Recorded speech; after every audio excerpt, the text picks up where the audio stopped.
Okay. Good afternoon, Terry. Hello, Francesco. Thank you so much for joining me for You're very welcome. this recording. Um, yes, we are recording now. So you and I have been attending groups that I happen to organize for the last 3 years.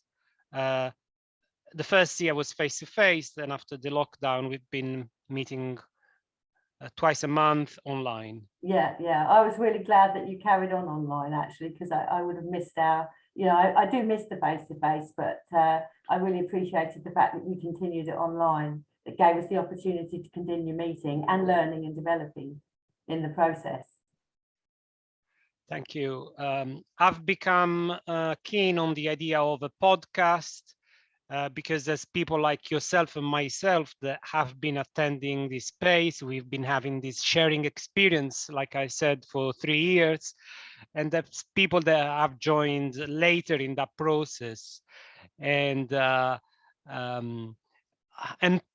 feel that part of what contributes to the overall experience is also how we bounce off each other. That's not to say that if you are a newcomer, the experience is any less than, because there's a freshness and a beauty in being a newcomer, because you can push boundaries. You don't know if you're going to upset somebody. Whereas when you know somebody really well, you might be overly cautious of the boundaries.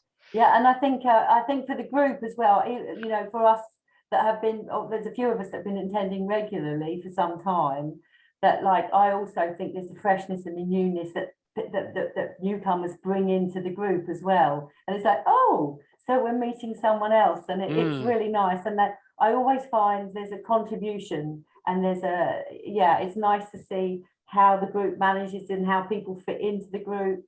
It's always a joy for new people to come. Very much so. So this podcast can nevertheless offer a newcomer or somebody who's recently started to attend, or somebody who's considering attending, an opportunity to see what are these people about.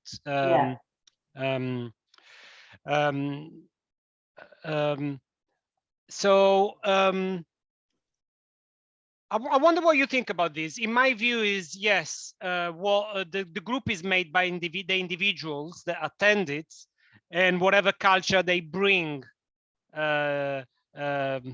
with them. Yeah, because of course we've got people coming in from all over the world now, which is wonderful. So we get a chance to meet people in the States, people in Europe, people in other parts of the world, and that's another thing, bringing that cultural journey with us. We're learning, and we're hearing other people. Indeed, and then there are things like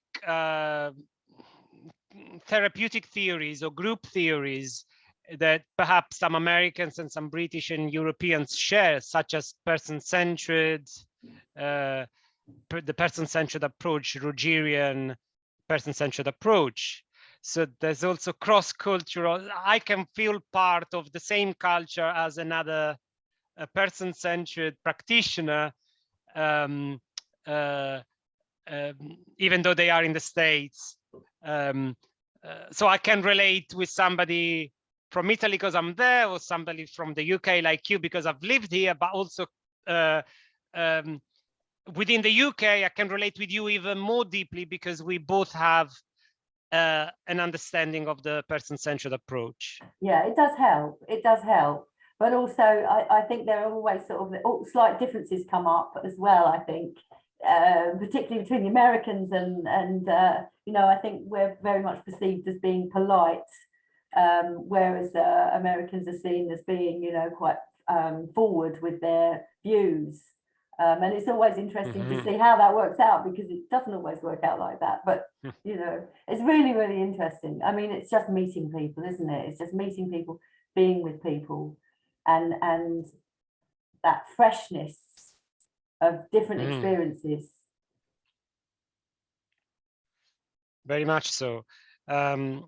So maybe we can. I've got this podcast. I've got in mind that it speaks to, like we said before, somebody relatively new, but also somebody that's been attending as well. Yeah. But for somebody rather new or brand new, maybe we can start from what it's like. What is like, and is it different than therapy? Yeah. Well, it's definitely different to therapy. Although I find, particularly with the encounter group, it's also very supportive. And I think also with newcomers, I think one thing that I really want to say is that they have an equal voice. They don't need to feel like, because there's people that have met and have like maybe a history, that doesn't mean that that in the group that we're not all equal, and that they have a right to bring whatever it is they want to bring. And I think that's something that maybe as a newcomer often feel sitting in silence and watching what's going on and not knowing when to come in. I think that you know, just jump in whenever you want to is my advice. It's a very good point. I feel like a responsibility not to refer to previous jokes or previous situations, or that might imply that I know somebody really well. It may feel, it may make somebody feel more excluded. Yeah. But I don't need to make an effort for that, because I feel that the real self-development, and these groups are self-development groups as opposed to therapy groups, Yeah. Is always taking some risks, and in a way that sort of, what's the word, camaraderie, sort of I've known you for some time, let's do some banter, is the opposite of self-development. So yeah. So what I mean is, I don't need to work hard to make a newcomer not feel excluded. No, and I don't think it's a question of feeling excluded. I think it's just a question of, is it safe to take a risk in this group when I'm new and I know that there's other people? Because we do a check-in, don't we? And some people say it's good to see familiar faces and it's good to see new faces. And that immediately kind of like, okay, so I don't know how that lands with people that are new. Yeah. So, but it's just, I suppose it's just us checking in and saying hello to everybody. But yes, I'm aware of that, and I try to deal with what goes on in the group. Like if I appreciate something that somebody's done in the group, it's about then and there. It's not about, oh, I've seen you do this in the past and I like the way you do that. It's like, I like what you did just now. Right. So I'm trying to avoid those. I try to avoid those anyway, because I'm aware of, you know, I've been in groups where there's cliques, and I've felt like it's really been difficult to actually put my head above the parapet. So I kind of really, I totally agree with you. It's really up to the group to sort of be aware of how that might land with others. Yes, those cliques, that's a fascinating one, and potentially really dangerous. A clique, at the end of the day, I see that it's sort of like, okay, you and I get on when we are like that with each other. Maybe we found out that we can challenge each other really well, and we have a preference for challenge, and then we do that, and a newcomer may just feel like, oh, it is a rule. These people seem, these cliques can easily become kind of unspoken rules. Yeah. And I have to say, I've not experienced them in these encounters online. I haven't. I haven't felt that at all. No, me neither. Yes. But even I feel that exclusion sometimes when two people that I know that know each other through our encounter groups start a conversation between themselves, and I feel excluded sometimes. But it's I guess that's about learning about myself. You know, it's about when I feel excluded, are they excluding me, or am I feeling excluded, which is part of the process, isn't it? Part of the process of working out when do I speak, when don't I speak, and it's that's the self-development part, isn't it? That's part of the process of working out where you meet others in the group, and where you feel safe enough to meet others in the group. Right. That's about taking responsibilities. I'm glad you mentioned that, because maybe that's a good way, a good angle to explain a big difference between therapy or a therapy group and a self-development group. There's an expectation the members of a self-development group would take responsibility for the process, for what comes up for them.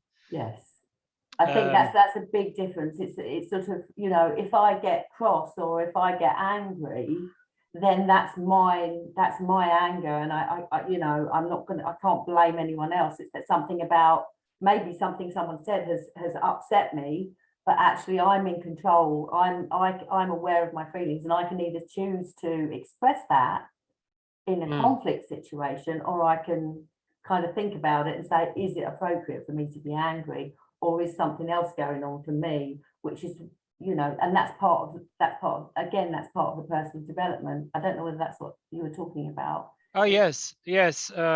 So just to wrap up the difference, the exploration on these difference, we're doing it very broadly. We want to touch on various things very broadly today. So in a therapy group, there would be a facilitator that acts as a therapist, as a background and in therapy. So there's an expectation that they would decide whenever to step in. And rescue and save the day, for example. And that doesn't happen. You know, the whole group takes responsibility for that. And you know, it's like if somebody has been quiet, we might just ask them how they're doing, but that's the group that does that. I mean, it's not necessarily, there is no facilitator, and everyone really that joins, we respect their autonomy and their choice about whether they want to stay quiet, whether they want to, you know, kind of suck it and see where they stand, or whether they just want to come in. It's people's choice, isn't it? And their responsibility. Right. So maybe now it's time to put a name to the group that we've been attending for 3 years. Encounter groups. Some people attach person-centered to that, but my choice was not to, for maybe, you know, for another time as an exploration, but it implies that nobody is going to be directive, which is a big ask, particularly if you're a newcomer. So however, the encounter groups, another feature of them is that they have no rules, but that's an ambition, because we all bring our own, like you were saying before, our own cultures, our own theoretical backgrounds and expectations. We do our best not to. We do. It is a person-centered environment in the sense that we kind of value and respect each other, and I think there's a kind of equality in the room, if you know, the virtual room. But it is person-centered. There aren't any rules. It is encounter. It's not a therapy session. There is no facilitator. I think people pick up the role of facilitator if they feel the group needs, or if they feel a situation needs addressing. They can do that. Anyone can do that. Anyone can say, you know, I'm feeling like I'm feeling like uncomfortable right now. I'm not enjoying the conflict that's going on. I don't understand, or you know, anyone can, or like just say, you know, when you said that, it reminded me of this, whatever it is. You know, it's an interaction, a flowing interaction between all the members of the group. Indeed. Sorry, did I go off piece there? Well, Yeah. We haven't prepared for this, and we are just going with the flow. And you being very kind as opposed to let me lead. So I suppose I'm half leading and half enjoying the conversation. So you referred a couple of times to the atmosphere of the group, although it's not a therapy group, particularly the encounter group. You feel that people do get some kindness, some empathy. Yeah, It is not a given. I mean, it's not. When I meet people for an induction, because it's the first time I spend 20 minutes with them, and I don't tend to promise that they're gonna get that kindness or empathy. But one way or another, it never feels cruel. no, I don't think so. I really don't see anyone, or newcomers and familiar faces alike. I've never seen anyone be cruel. I think that I think it's really respectful of people's voices and what they bring. And you know, I've often met, and again, there's no tyranny of kindness here. We can say what we think. We can say, I don't agree with that. You know, I'm sorry, I've heard this. This is my perspective, but I'm not sure where you're coming from. Or can you explain what you just said, because I didn't understand it.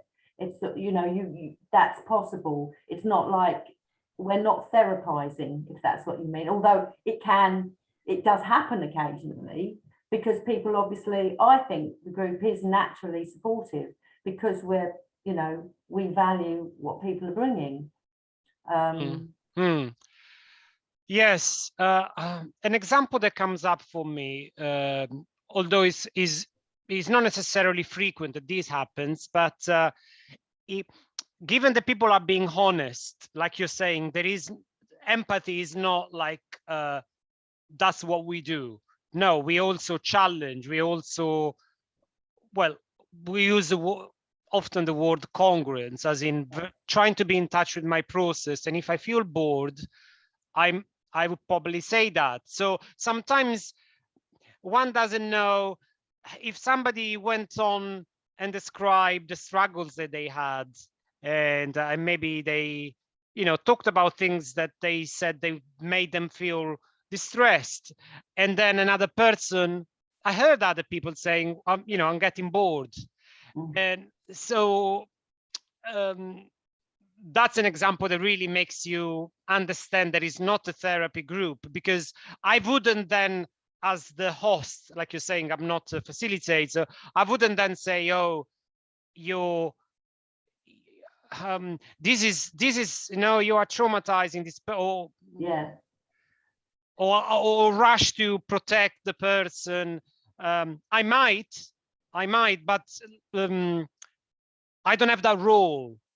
Yeah. And it's fair enough that that person says he's bored. It Yeah. might be. I think the thing is, we're not there for therapy. And I think what happens is when someone comes along, and we've all done it, we've all used the group to a certain extent for feedback, for like, oh, this is something that's happening right now. But it's not something where we talk for hours on end.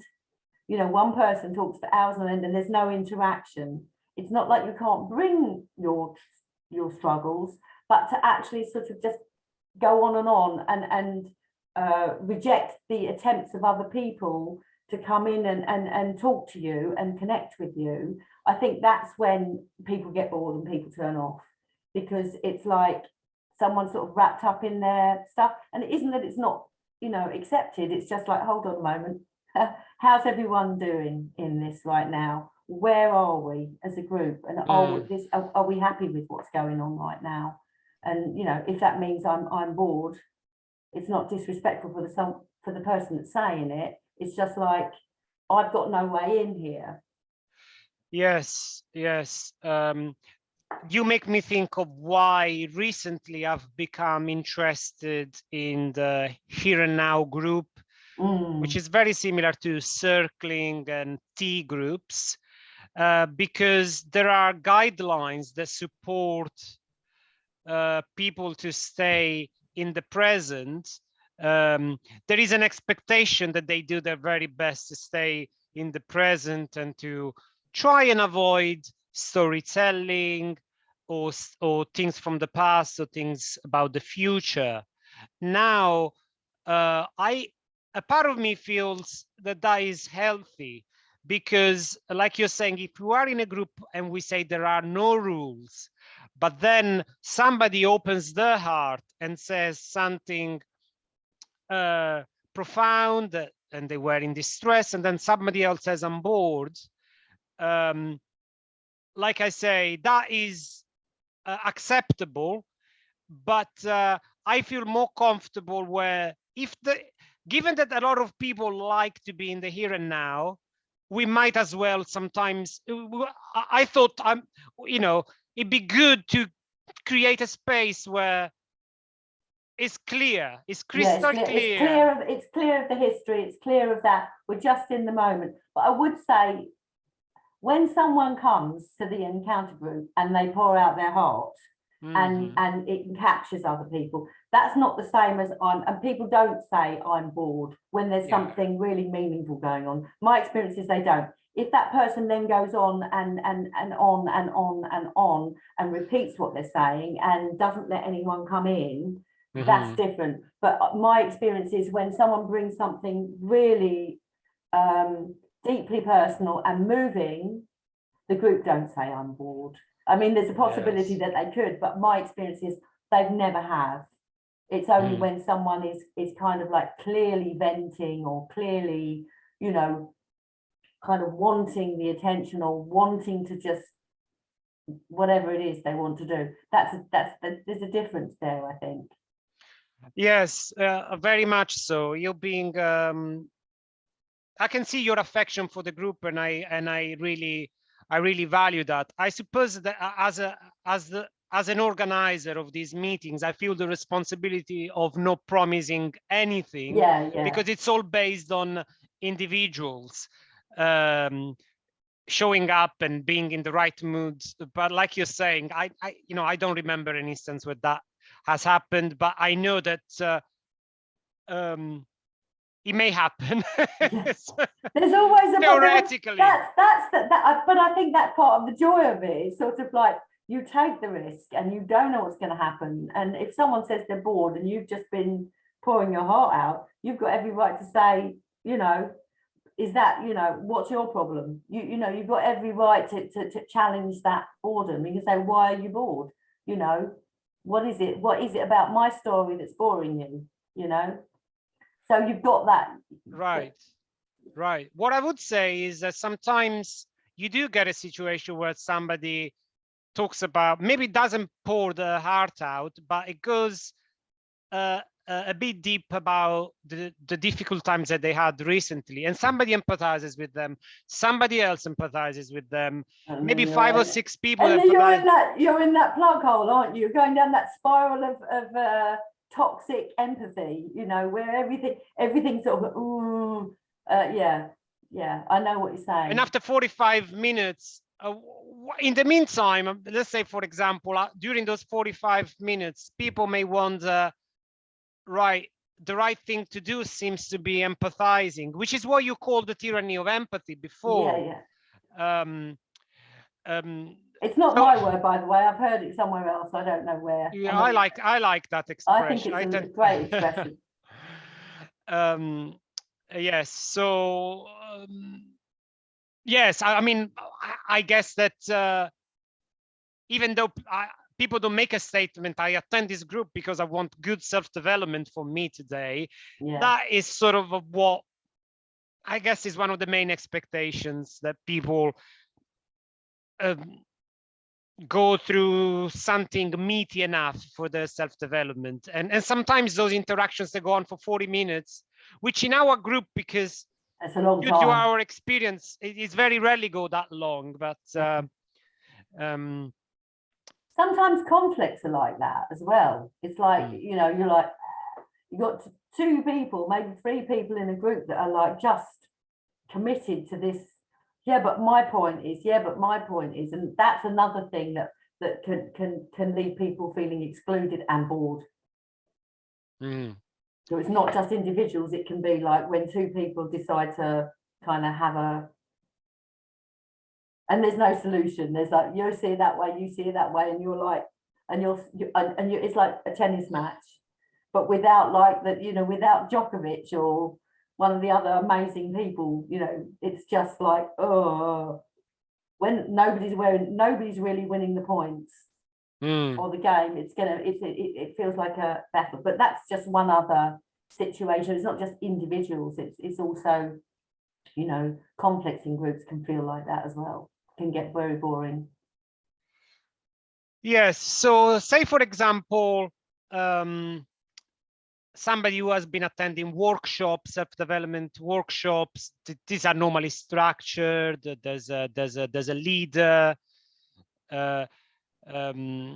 attends one of these unstructured groups, because we forgot to say these groups are not structured. Yeah, no. And they we do have a check-in though. We do have a check-in. Good point. So everybody gets to share what they want at the beginning, first 10 minutes, and then the group goes on for a couple of hours with absolutely no structure.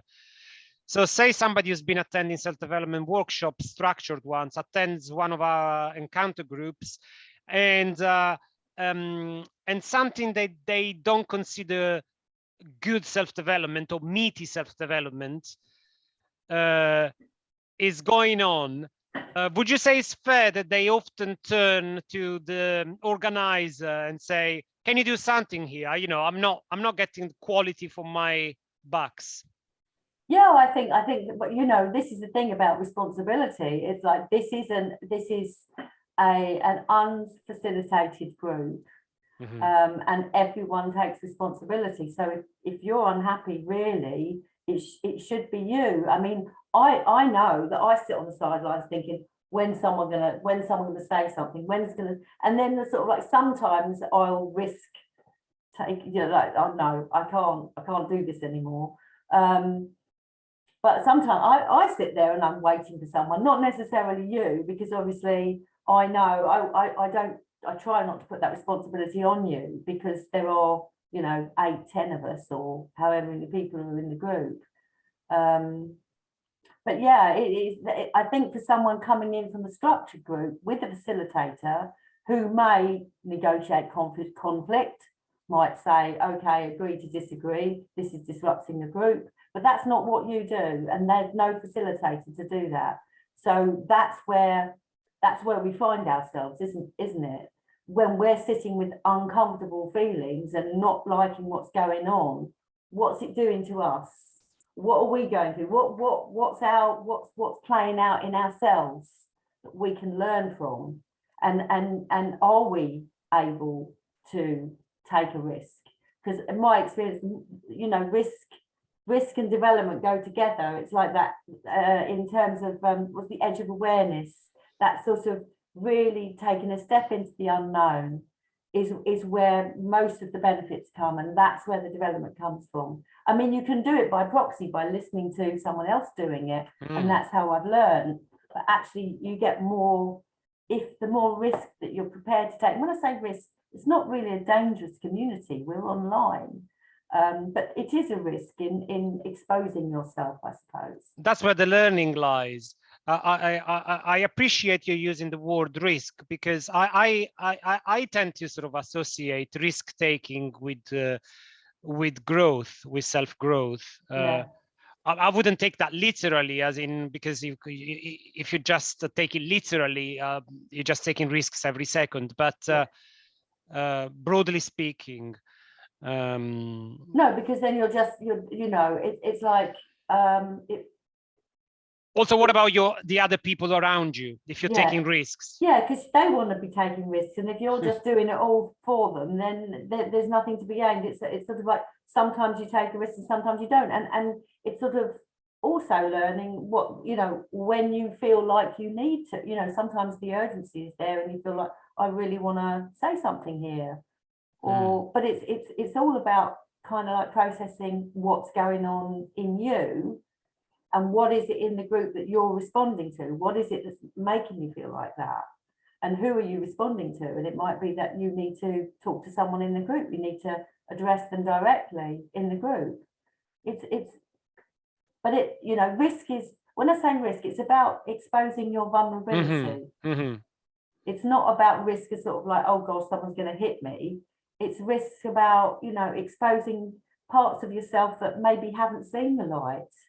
You know, like for me to be angry online, and I talk about this, about a recent experience where I thought I was like, you know, splurging and blah, blah, blah, but actually the response was, no, Terry, it was fine. You know, you spoke, you were passionate about what you thought. And I apologized. I thought, I'm sorry, I was getting a bit, you know, so that was vulnerable. That was quite, it was interesting to get the feedback, because I felt very vulnerable after that. Yes, and I find that with vulnerability, one feels some sort of a self-satisfaction, and it's normally appreciated by others as well. Yeah, very much so. Very much so, because every time someone does that, it kind of opens up the group, doesn't it? People feel moved and, you know, and connected. I mean, I think that's the main thing that we come together for, is to actually feel a connection with other people, a human connection. There's a connection. honesty to that vulnerability, right? Yes, yeah. A human connection. It's a human, and that opens the channel for a human connection. It's sort of like, you know, I'm going to show you something about me that I'm a bit sort of, and how is it, you know, it's like a little, and you offer that to the group, and they all say, oh wow, you know. And sometimes people say, you know, me too, or that sounds familiar, or and it's really interesting, and that's the learning part. But if you're constantly saying, oh, look at me, oh, this part, it can get overwhelming for yourself as well as the group. I agree. So we said 40 minutes, so we're going to end in 5. Okay, sorry, we didn't talk about the no, about what? About the difference between the encounter and the here and now group. Right. Maybe we do that in another video, because I'm very pleased with what we covered today, but I feel like we can clarify and explain why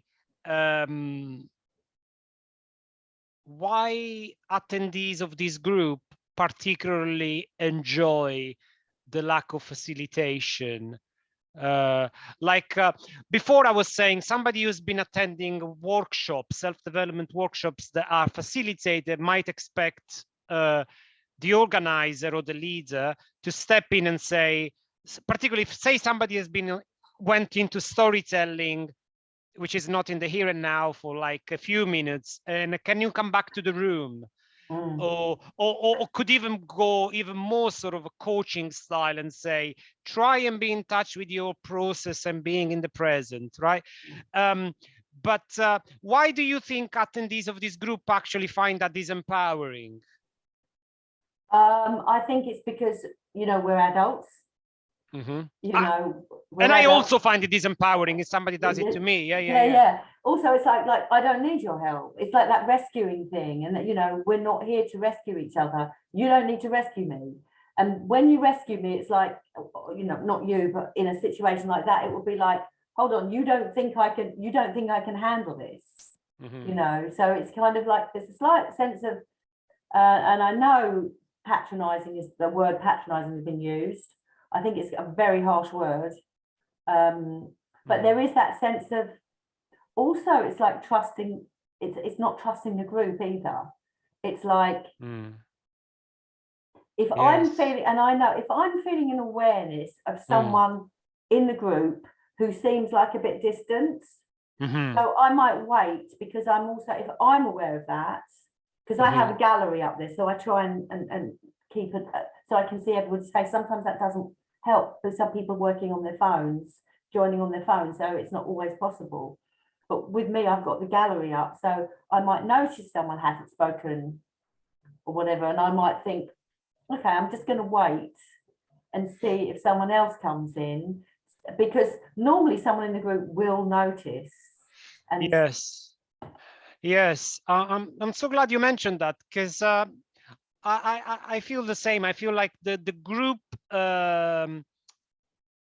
is an organism in its own right, and naturally, organically, I find that somebody will say something that a facilitator thought they should have said, and then deprives the natural unfolding of the group process, which is much more genuine and appreciated, I feel, by people than somebody doing it on behalf of everyone. yeah, it's always doing it on behalf of yourself. It's like, I'm wondering, you know, I'm just seeing you, and I can see that, you know, you're moving away from the screen and you look a bit distracted. I'm wondering how you are, what's going on, you know, do you feel a part of the group or whatever it is, to try and bring people in, because if as an organism, every part has to be working. I'm not talking about we've got to be working and doing something,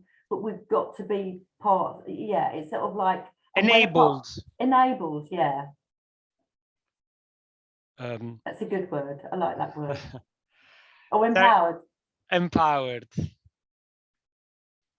Given the opportunity. Given the opportunity. Yeah, and they might say, no, don't shine the light on me. And it's like, okay, and people respect that. And or I'm really, really enjoying just watching the interaction or being part. I'm here, I'm present. You know, all sorts of responses can come up. You know, I'm present, I haven't got anything to say right now, or, you know, but it's the fact that the whole group is responsible for the group, I suppose, and each of its individual parts. Very much so. Terry, I'm so grateful for your time. You're very welcome. I'm sorry I hope I didn't go on and go off piece too much. I thoroughly enjoyed it. Thoroughly enjoyed it. It's good to see you. Sorry I couldn't make the last group. You know, I had people over, so I couldn't come to the last group, but no worries, no worries. Thank you for recording this with me. I'll send you the link. Okay, thanks, Francesca. Take care. Have a good weekend. All the best. Bye. You too. Bye-bye.